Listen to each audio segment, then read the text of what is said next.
بسم الله الرحمن الرحيم. السلام عليكم ورحمة الله وبركاته. الحمد لله والصلاة والسلام على رسول الله. أما بعد، كيف حالكم أيها الإخوة الأفاضل؟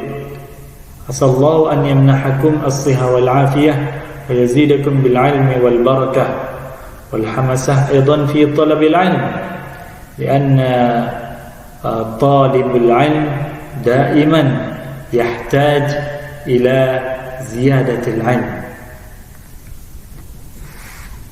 أمرنا رسول الله صلى الله عليه وسلم بالزيادة، ليس بزيادة الدنيا، وليس بزيادة المال، وليس بزيادة الأولاد، وليس بزيادة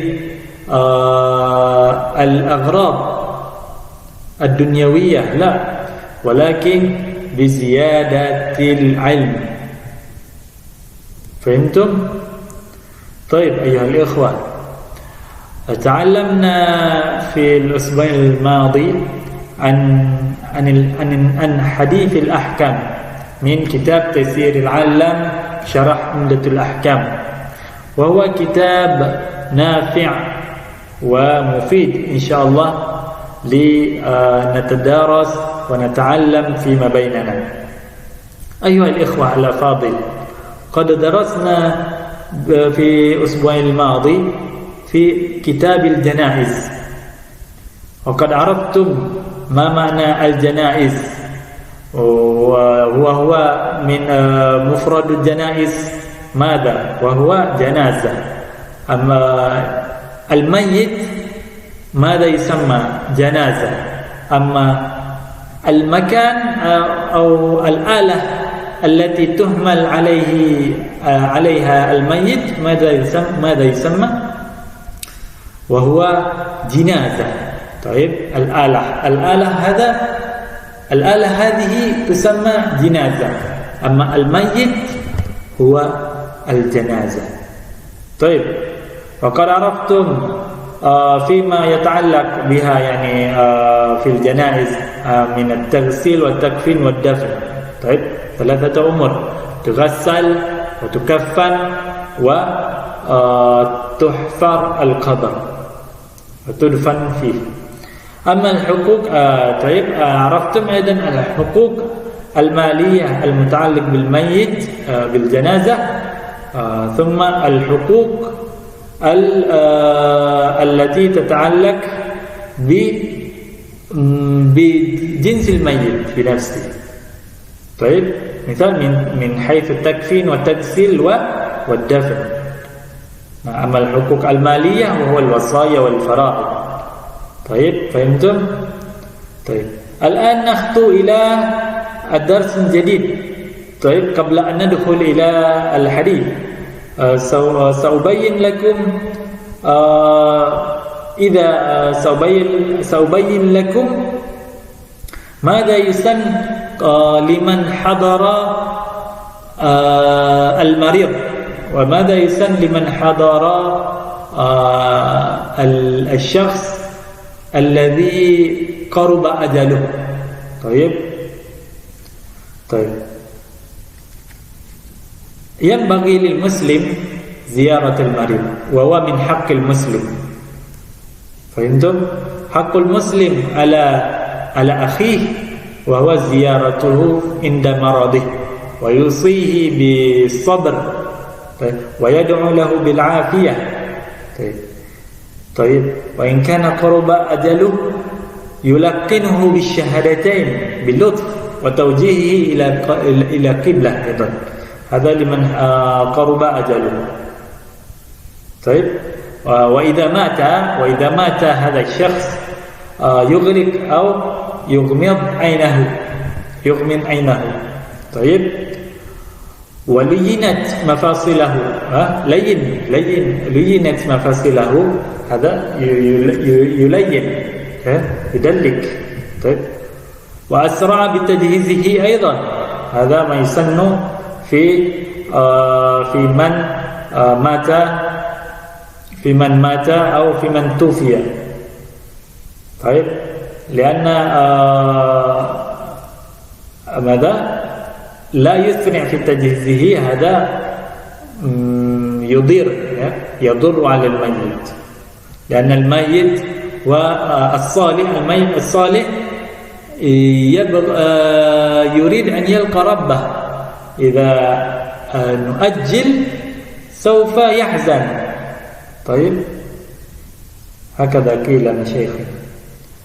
وتغسيل الميت وتكفينه وحمله والصلاة عليه ودفنه هو فرض الكفاية، فرض من فروض الكفاية. إذا قام البعض سكت عن البعض. طيب إذا ترك البعض أثم الكل. هكذا فرض الكفاية.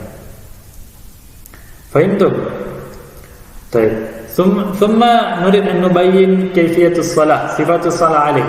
يكبر عليه 4 بعد الأولى الفاتحة، وبعد الثانية الصلاة على النبي صلى الله عليه وسلم، ثم بعد الثالثة الدعاء له للميت، وبعد الرابعة سكتة لطيفة ثم السلام.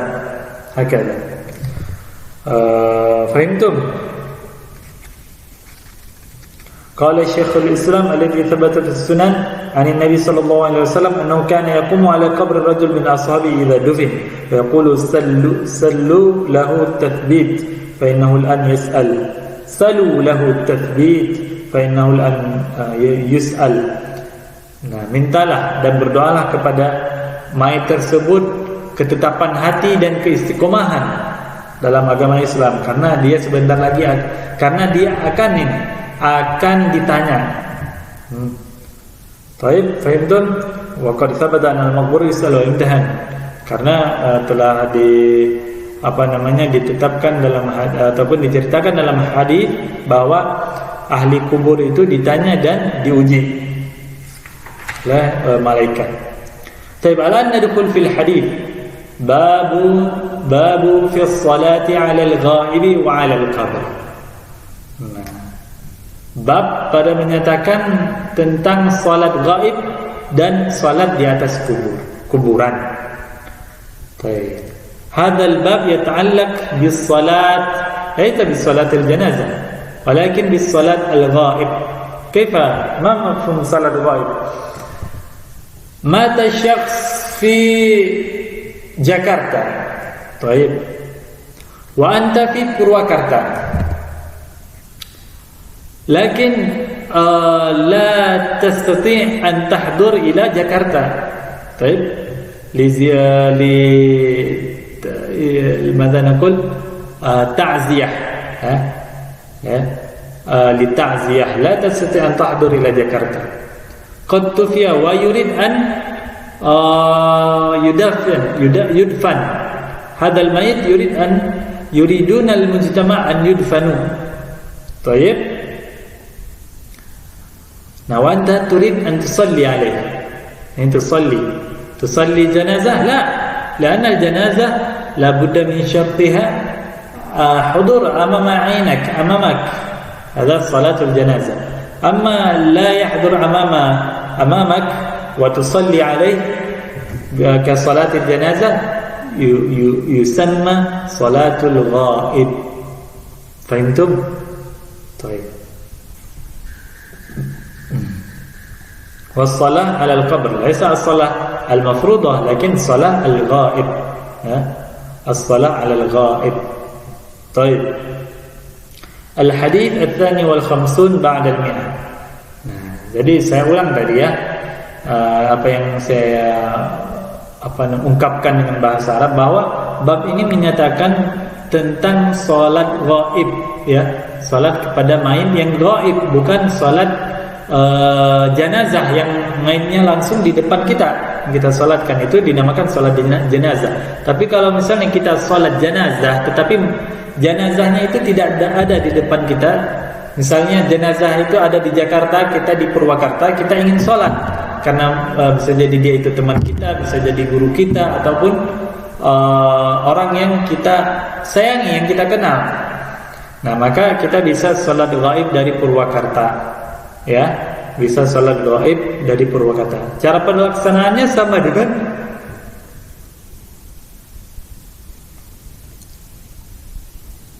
cara pelaksanaannya sama dengan salat jenazah juga. Ya.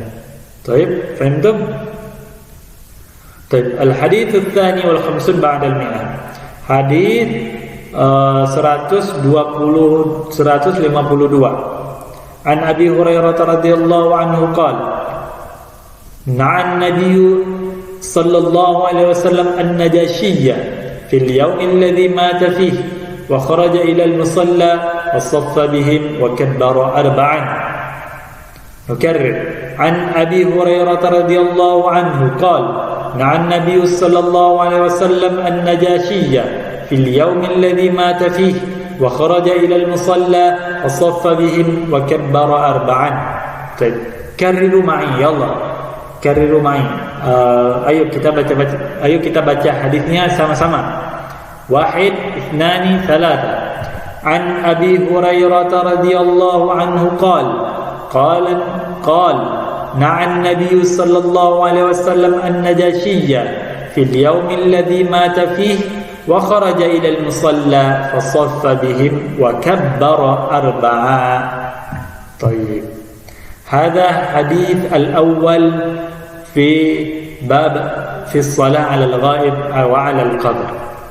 طيب نقرأ الحديث الذي بعده الحديث الثالث والخمسون بعد المئة 153. عن جابر رضي الله عنه أن النبي صلى الله عليه وسلم صلى على النجاشية فكنت في الصف الثاني أو الثالث. طيب نكرر.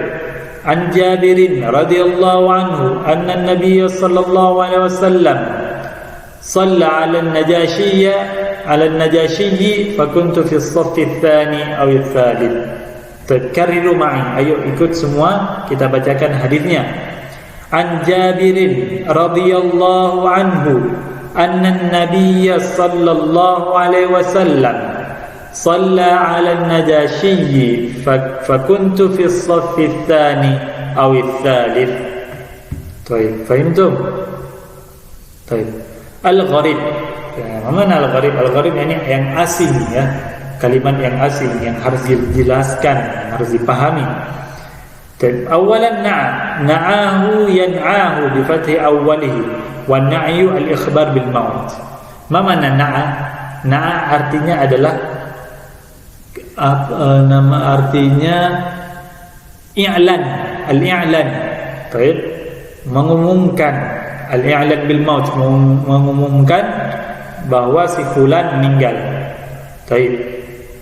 Kemudian an-najashi, siapa an-najashi? Fatahin nun alal masyhur. An-Najashi dengan fathah nun alal yang seperti kebanyakan orang dikatakan An-Najashi. Qala fi nihayah, ya, di kitab Al-Bidayah wan Nihayah. Wasawab takhfifil ya. Yang benarnya adalah dengan takhfif ya-nya, tidak tasydid, ya. An-Najashi bukan An-Najashi. Baik, takhfiful ya. Ismuhu Ashamah. Ya, namanya itu adalah Ashamah. Diperhatikan ya. Kita sering baca raja Najashi gitu ya. Tetapi nama aslinya kita tidak tahu. Nah, di sini disebutkan Ashamah. Tufiya fi Rajab sanata 9 radhiyallahu anhu. Kenapa dinamakan radhiyallahu anhu? Karena beliau sudah masuk Islam ya sebelum beliau meninggal. Baik, al-ma'na al-jimali ya, makna keseluruhan. Sebentar, saya ingin mengartikan hadisnya tadi. Saya lupa artikan, afwan. Dari Abi Hurairah, an Abi Hurairah radhiyallahu anhu qala, hadis yang pertama. Dari Abi Hurairah radhiyallahu anhu qala, na'an Nabi sallallahu alaihi wasallam an-najashiyya fil yawm alladhi mata fihi wa kharaja ila al-musalla fa saffa bihim wa kabbara arba'an. Bahwa Rasulullah sallallahu alaihi wasallam, Abu Hurairah menceritakan dan berkata bahwa Rasulullah sallallahu alaihi wasallam mengumumkan ya berita wafatnya ataupun berita meninggalnya Raja Najasyi yang disebutkan nama aslinya Ashamah ya pada hari itu ya, pada hari meninggalnya. Wa kharaja ila musalla, dan kemudian beliau keluar ya menuju musalla, tempat solat, fasaffa bihim, dan menertibkan saf-saf para sahabat, wa kabbara arba'an, kemudian beliau bertakbir dan salat dengan 4 takbir. Baik, hadis selanjutnya dari Jabir, an Jabir radhiyallahu anhu, dari Jabir radhiyallahu anhu, anna Nabi sallallahu alaihi wasallam shalla 'ala an-Najashi fa kuntu fi as-saff ats-tsani wa ats-tsalits. Nah, jadi Jabir itu menceritakan bahwa sesungguhnya Rasulullah sallallahu alaihi wasallam itu salat ya kepada Raja Najasyi, dan saya melihat dengan kepala mata saya sendiri. Kenapa? Karena saya yang berada pada shaf kedua atau ketiga sepertinya. Nah, begitu ya umpamanya. Ya, maknanya begitu. Dijelaskan makna al-makna al-ijmali. Fahimtum hatta huna? Fahimtum? Nawasil An-Najashi Malikul Habasyah, ya raja dari Habasyah, lahu yadun karimah 'alal muhajirin ilaihi minas sahabah. Beliau itu sangat mulia ya, menerima tamu dan tidak melihat tidak membeda-bedakan ya siapa yang bertamu dan berniat baik datang ke negerinya. Ya. Hina dhayyaqat 'alaihim Quraisy. Jadi pada saat kaum Quraisy itu mendesak kaum muslimin ya, menyiksa kaum muslimin, maka Rasulullah SAW menyuruh para sahabat untuk hijrah ya, untuk hijrah ke negeri Habasyah ya, yang dimana negeri ini merupakan negeri yang dipimpin oleh Raja Najasyi ya, yang dinamakan Ashama. Nah, karena kenapa? Karena beliau tahu bahwa raja negeri tersebut terkenal baik ya, dan tidak menyakiti. Nah, makanya Rasulullah menyuruh para sahabat untuk berhijrah ke sana.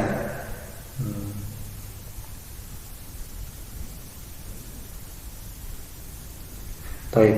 Kemudian setelah kaum muslimin berhijrah ke sana, diketahui oleh kaum kafir Quraisy. Kemudian diutus kaum kafir Quraisy ini diutus utusan untuk berbicara kepada Raja Najasyi untuk memulangkan mereka ya, kaum muslimin untuk dipulangkan ke Mekah, sehingga kaum Quraisy bisa menyiksanya kembali. Nah, tetapi itu tidak dikabulkan ya oleh Raja Najasyi, melainkan dia permintaan dari kaum kafir Quraisy itu ditolak beserta hadiah-hadiahnya, ditolak semuanya. Nah, maka kaum muslimin sangat bahagia pada saat itu dan tinggal di negeri Habasyah dengan aman dan tentram. Fahimtum? Baik.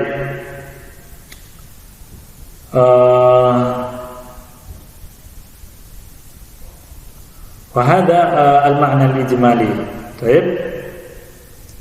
Beliau itu orang yang sangat baik, tidak sombong ya, ingin mengenal Islam, ingin lebih tahu tentang Islam dan melalui para sahabat ya. Sehingga hati beliau itu lembut dan beliau menetapkan ataupun memilih untuk masuk Islam dan bersyahadat ya.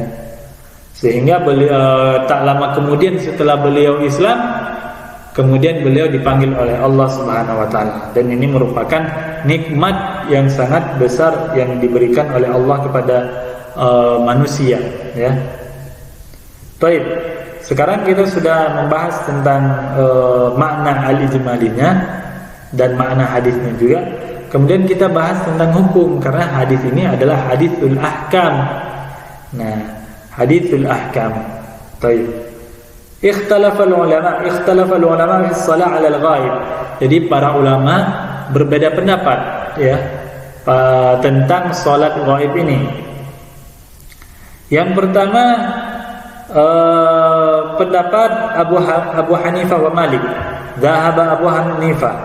Baik, dhahaba Abu Hanifah wa Malik ila annaha la tusyra'. Bahwa salat ghaib itu tidak disyariatkan ya, tidak ada syariatnya. Wa jawabuhum ala hadzal hadits, kemudian wahai imam, kan ada hadisnya ini Nah, mereka menjawab, itulah para ulama ya. Para ulama itu berpendapat bukan semata-mata langsung mereka berpendapat begini boleh, begini tidak boleh, bukan. Mereka itu melihat dan meneliti hadis, ya, menimbang dan mempelajari juga ilmu-ilmu hadis. Banyak ilmu-ilmu alat yang mereka pelajari untuk mengambil mengambil sebuah hukum. Nah, di sini dikatakan bahwa menurut mazhab Abu Hanifah dan Malik ini merupakan kekhususan bagi Nabi, bukan kepada umatnya, ya. Ini hal yang khusus bagi Nabi, ya. Hal yang khusus bagi Nabi.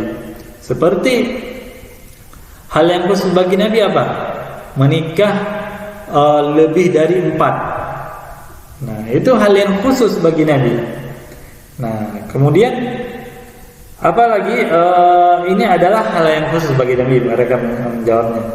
Kemudian ada mazhab lagi, ya, mazhab Syafi'i dan ashabul Imam Ahmad, dan mazhabnya para Imam Ahmad, ya, mazhabnya Imam Ahmad juga.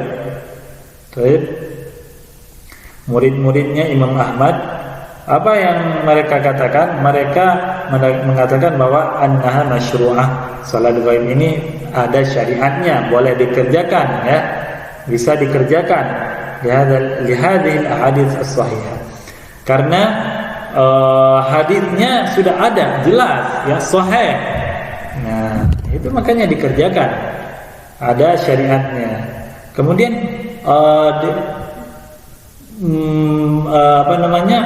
Syafi'iyah, ya, yang bermadzhab Syafi'i dan Ahmad itu mengatakan bahwa yang kalian katakan tentang kekhususan Nabi itu, coba kalian datangkan dalil. Nah, bukan hanya kalian katakan, oh ini khususan Nabi, datangkan dalil dulu, apa dalilnya tentang kekhususannya. Nah, jika ada dalil maka kita pakai, tapi jika tidak ada dalil tentang kekhususannya maka tidak bisa kita berpendapat ataupun tidak bisa kita ambil, ya, pendapat antum. Nah, jadi kami lebih sahih. Nah, begitu. Jadi setiap imam itu berargumen dengan ilmunya masing-masing, ya. Dan mereka itu tidak salah, mereka itu sudah mujtahid mutlak, ya. Mereka itu sudah mencapai derajat mujtahid mutlak. Seperti hadis Nabi, apabila seorang mujtahid itu benar maka dia dapat 2 pahala, dan apabila seorang mujtahid itu salah maka dia dapat 1 pahala. Bukan orang yang seperti kita, ya, yang baru belajar bahasa Arab, yang baru belajar kitab Taisirul Alam, kemudian sudah berfatwa dan mengambil, oh ini yang paling rajih. Bukan antum yang merajihkan, ya, bukan kita, ya. Kita harus bersandarkan kepada ulama dulu, ya. Nah, karena apa? Ulama itu lebih paham, ya, perkataan para sahabat dan perkataan Rasulullah SAW, dan juga perkataan dan juga firman Allah yang ada di dalam Al-Qur'anul Karim. Baik.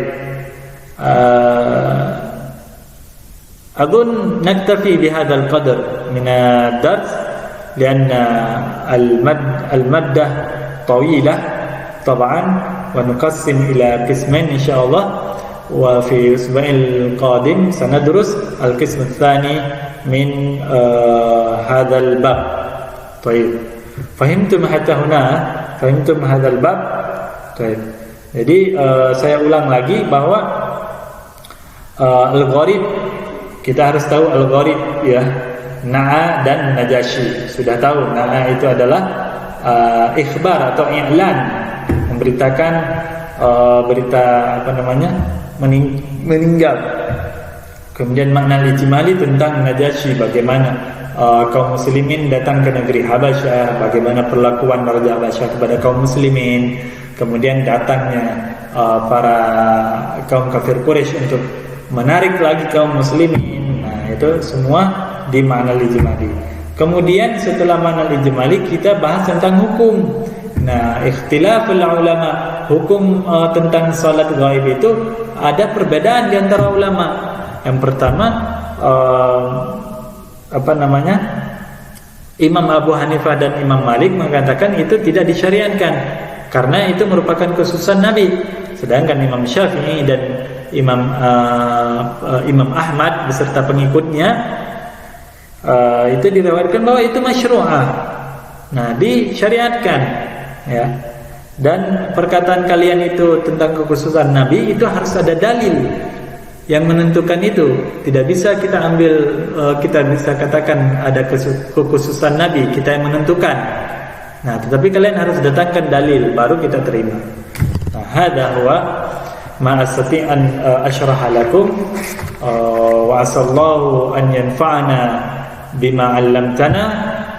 Thayyib, nakhtatim bi du'a kafaratul majlis. Subhanakallahumma bihamdi asyhadu an la ilaha illa anta astaghfiruka wa atubu ilaik. Assalamualaikum warahmatullahi wabarakatuh.